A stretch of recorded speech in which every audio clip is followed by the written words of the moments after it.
নমস্কাৰ অসম নিউজ এক্সপ্ৰেছলৈ আপোনালোকক স্বাগতম জনাইছো। এই মুহূৰ্তৰ মুখ্য সংবাদ কাজিৰঙাত বন সুৰক্ষাৰ বাহিনীৰ পুনৰ সাহসিকতা। 28 মেৰ নিশা কাজিৰঙাৰ অগৰতলী ৰেঞ্জত চোৰাং চিকাৰীৰ সৈতে বন কৰ্মচাৰী আৰু নিৰাপত্তা বাহিনীৰ মাজত তীব্ৰ সংঘৰ্ষ হয়।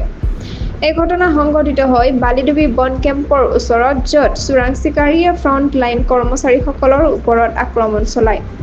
খবৰ পোৱাৰ লগে লগে উদ্যানৰ ক্ষেত্ৰ সঞ্চালক সোণালী ঘোষৰ নেতৃত্বত বন বিভাগে সকলো বন শিবিৰত হাই এলাৰ্ট জাৰি কৰে আৰু অতিৰিক্ত নিৰাপত্তাৰক্ষী নিয়োগ কৰে। নিশা প্ৰায় 10:30 ধনবাৰী অঞ্চলত সন্দেহজনক লোকৰ গতিবিধি লক্ষ্য কৰি সতৰ্কবাণী জাৰি কৰা হয়। কিন্তু তাৰ প্ৰতিক্ৰিয়াত চোৰাং চিকাৰীয়ে গুলীচালনা কৰে, ফলত দুয়োপক্ষৰ মাজত সংঘৰ্ষ হয়। নিৰাপত্তাৰক্ষীয়ে শেষত AK-56 ৰাইফল, 303 ৰাইফল, কুঠাৰ, গুলী, টৰ্চ আৰু খাদ্য সামগ্ৰীসহ এটা আহত চোৰাং চিকাৰীক জব্দ কৰে। কিন্তু বোকাখাত চিকিৎসালয়ত লৈ যোৱাৰ পিছতেই চিকিৎসকে তেওঁক মৃত ঘোষণা কৰে।